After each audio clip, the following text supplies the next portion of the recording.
Sophie Wu's apartment could be described as chaotic, though that would imply there was a certain lack of purpose to the mess. The truth was, the disarray in her life was meticulously curated, a sort of ordered chaos that mirrored the wildness of her mind. Books on plant genetics and quantum physics piled high, interspersed with scattered takeout containers, empty coffee cups, and an occasional forgotten cat toy. A hum of fluorescent lights buzzed in the corner, barely keeping the darkened room from becoming a cave of experiments gone awry. She stood at the counter, squinting at a small tray of soil and a tiny sprig of green emerging from the dirt. It was barely more than a seedling, but to Sophie, it was the culmination of years of work. "You're different," she murmured to it, not expecting an answer. Her fingers, stained with dirt from hours of digging and planting, gently traced the edges of the seedling's leaves. It had appeared out of nowhere, one of those rare, improbable occurrences that anyone else would dismiss as coincidence, but Sophie knew better. She was used to the unexpected. She was used to things being just a little off. And this plant? This plant was different. The room flickered briefly, as if the very fabric of reality was twitching, but Sophie barely noticed. She was too absorbed in the delicate roots of the plant, which seemed to shift unnaturally in the soil. She'd first discovered its existence a week ago in a forgotten corner of her lab, where she conducted her most reckless experiments on time. Time, or rather, the manipulation of it, had been her obsession for as long as she could remember. It had started innocently enough, with a few calculations. A passing thought that maybe time could be bent the way light was, made to bend, twist, and stretch. But that thought had blossomed into something more, something dangerous. Sophie had developed a crude ability to manipulate small patches of time, creating bubbles where days could pass in minutes, or hours could stretch into eternity. She had tested the limits on plants, on objects, on herself. Some experiments had failed, others had gone awry, but none had prepared her for what this plant was about to offer. A chill ran through her as the plant's leaves flickered, growing a little more vibrant, almost unnaturally so. It wasn't just growing faster, it was growing without any of the typical wear and tear. Sophie had been trying to speed up plant growth for years, using her temporal abilities to accelerate the process. But this was something entirely different. This plant was existing outside of time in a way that felt almost supernatural. Sophie took a step back, her eyes narrowing with a mix of excitement and trepidation. Was this the breakthrough she'd been waiting for? Or had she just stumbled upon something far more dangerous than she could comprehend? She didn't know yet, but she was about to find out. The plant was a small thing, no bigger than a wildflower you might find in an untended field. But it had an otherworldly quality to it. Its petals were an iridescent violet, shimmering with a glow that didn't seem quite natural. Sophie had never seen anything like it. The way the flower opened, the way it unfolded, seemed to disregard the normal rules of biology. She had seen plants bloom quickly before, sped up by the manipulation of time, but this was different. This felt wrong. Or maybe, in some twisted way, it felt right. She felt the strange pull of its beauty, the promise of something extraordinary. If this plant could grow like this, if it could exist in a bubble of slowed time, what could that mean for the human body? For aging? Sophie had always wondered if time could be tamed, if there was a way to slow the inevitable progression of decay. Maybe this flower was the answer. The thoughts ran through her mind in a haze of scientific fervor, but there was also a whisper of doubt, a small voice that told her to stop, to leave well enough alone. That voice had been growing quieter as her experiments progressed, but it was still there. Somewhere, buried beneath her obsession, but Sophie didn't listen to that voice. She couldn't. Not with the plant right in front of her, glowing with potential. She leaned over it, closing her eyes for a moment, and then let out a long breath. Her fingers hovered above the flower, and in a rush, she let her power flow into it. The air around the plant shifted. Time in the immediate vicinity distorted, as it always did when Sophie manipulated it. Time sped up in one corner of the room, slowed in another, and the flower, the flower bloomed in the span of mere seconds.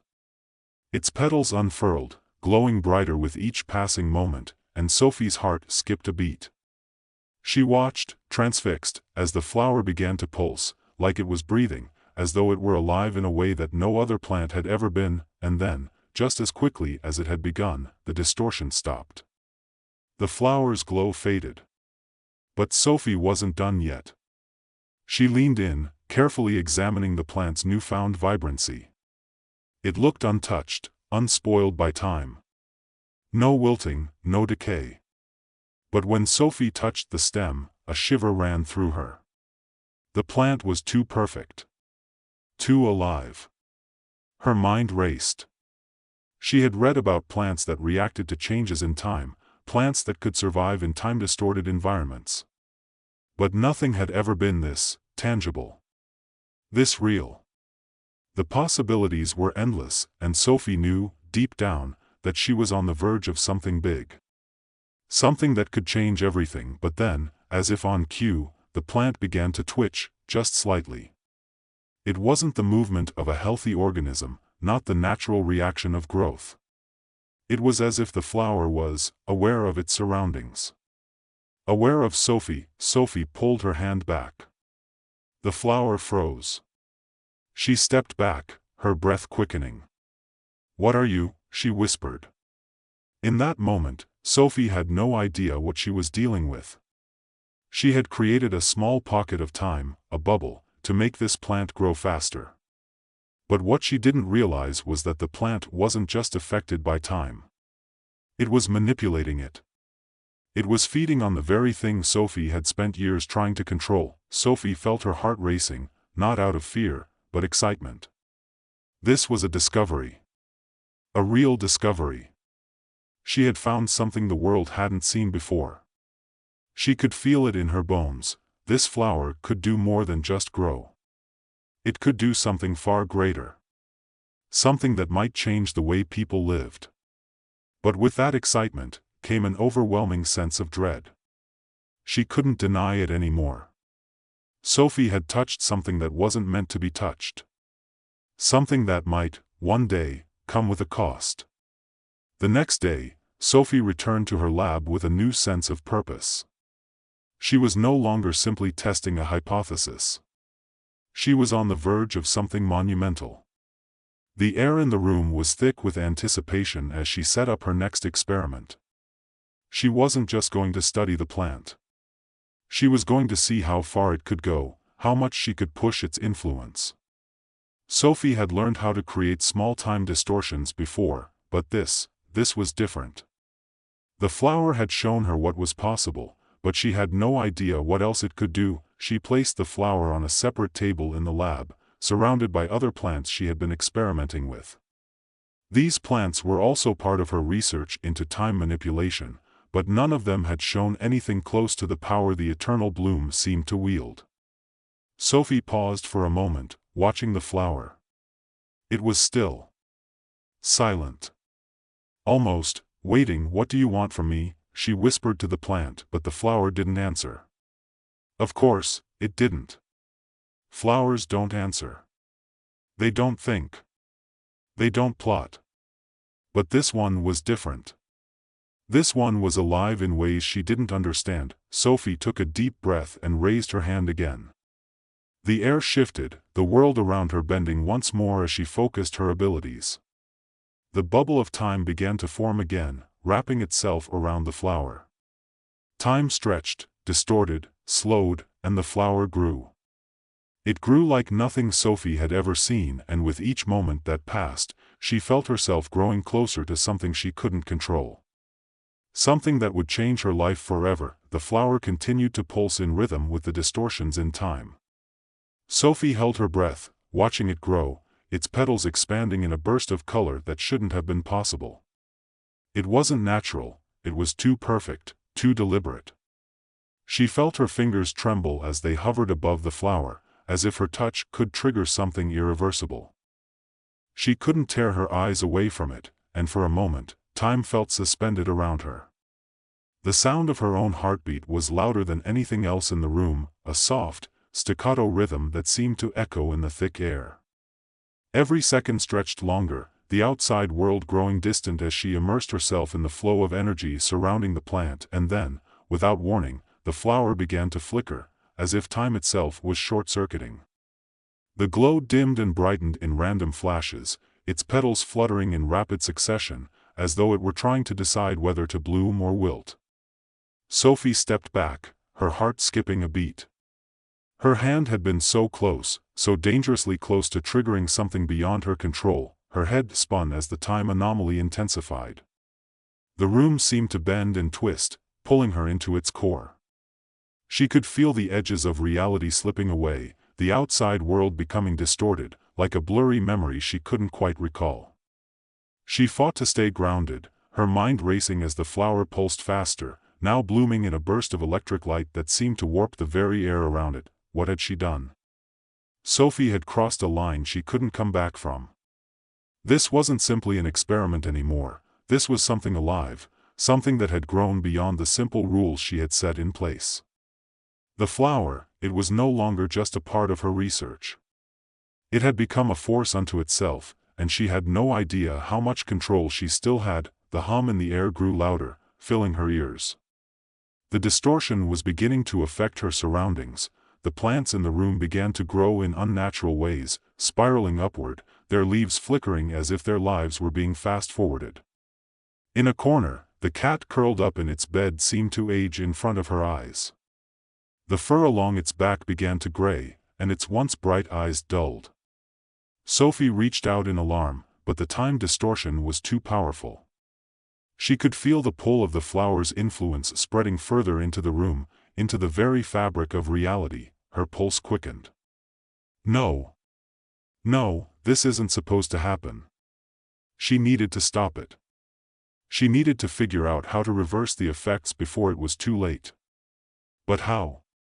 The flower was alive now, pulsing with its own energy, and every attempt to push the boundaries of time only seemed to make the situation worse. Sophie stumbled backward, a hand gripping the counter for support. She had been so caught up in the possibility of eternal youth, of slowing time to stave off the inevitable decay of her own body, that she hadn't thought through the consequences. She hadn't considered the dangers of playing with something that wasn't meant to be controlled. The flower's glow was almost blinding now, and Sophie could feel herself being pulled in. Her vision blurred, the edges of reality warping and twisting with each second. She staggered to the table and grabbed the nearest object, a metal wrench that had been left out from an earlier experiment, and slammed it down on the ground in a desperate attempt to break the focus of the time anomaly. But the wrench seemed to melt into the air, as if time itself was being sucked in. The distortion was too much for anything around her to hold onto. Her mind reeled. She couldn't think clearly. The sensation of time speeding up, then slowing, then speeding up again was too overwhelming. She was caught in the middle of it, unable to escape its grasp. Sophie could feel the passage of time warping her thoughts. She could feel the years slipping away, and yet, in the same instant, she could feel them piling on, pressing down on her. Her heart raced as she gasped for breath, disoriented and dizzy. Then, for just a split second, everything stopped, the distortion snapped to a halt. The flower, no longer glowing, stood still. Sophie blinked, trying to make sense of the stillness. She couldn't hear anything. No hum, no distortion. Just silence. She looked down at her hands, at the palms that felt older than they should, her skin taut and wrinkled. Her heart stilled in her chest as the weight of what had just happened pressed down on her. The flower, it hadn't just distorted time around it, it had done something to her. Sophie could feel the years creeping through her, seeping into her bones. The plant had affected her. She could already feel the change, the effect of its power spreading through her body. Her breath caught in her throat as her reflection in the dark window across the room caught her attention. The face staring back at her wasn't her own. It was the face of someone older. Someone who had aged rapidly, who had lived for far too long. Her skin was wrinkled, and her hair, once dark and untamed, was streaked with silver. Her body was fighting against the flow of time. The plant's power had reached beyond the experiment. It wasn't just her surroundings that had been altered, it was her, too. Sophie stumbled toward the mirror, her hands shaking as she placed them on the cool glass. She could feel herself slowing down, her thoughts growing fuzzy, her energy drained. The plant's influence had broken through her own temporal defenses, and now she could feel the weight of decades pressing down on her. A voice in the back of her mind whispered a question she hadn't dared to ask.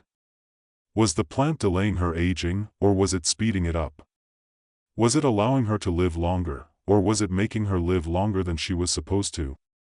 Was it making time her enemy, rather than her ally? Panic gripped her chest, and she stumbled backward, eyes still glued to the reflection.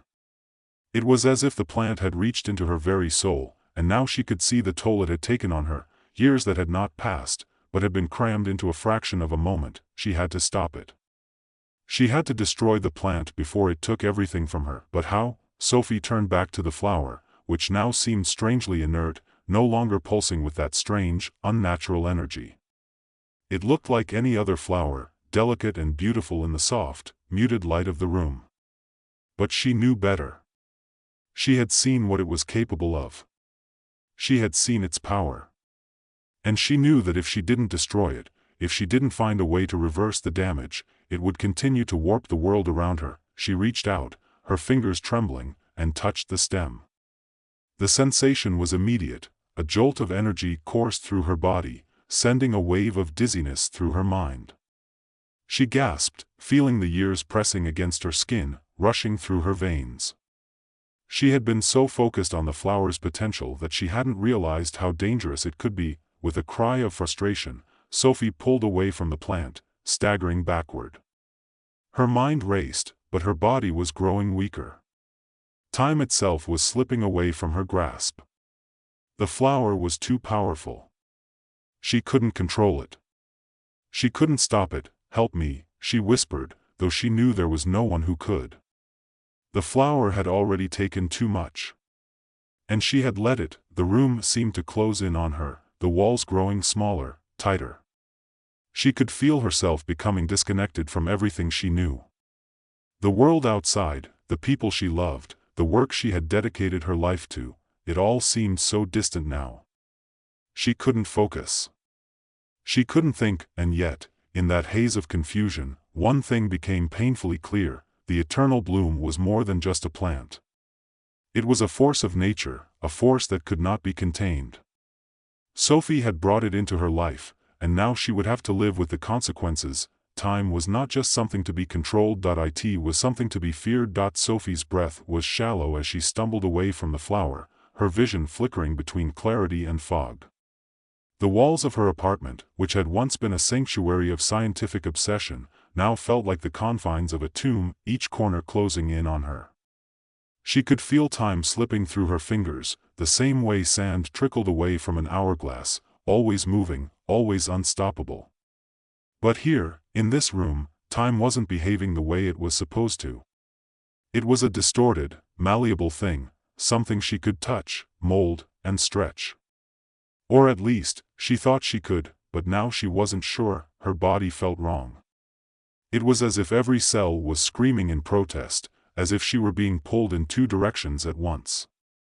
On one hand, she felt younger, her skin smoother, her energy surging like a second wind. But on the other, her mind was disintegrating, fraying like the edges of a document left too long in the sun. Each thought felt like it was swimming through a dense fog. She tried to focus, but all she could hear was the faint hum of the distorted air around her. It wasn't just the plants that were warped by the flower anymore. It was her, too. The reflection in the mirror had shown her the truth. She had aged. Years, perhaps. But in the same breath, she felt that unfamiliar surge of youth, an unnatural kind of vitality coursing through her veins. It was like being caught between two versions of herself, the version that had lived a lifetime of ordinary days, and the version that was suddenly forever suspended between moments, neither here nor there. Her hands trembled as she reached for her phone, the glow of the screen cutting through the dimness of the room.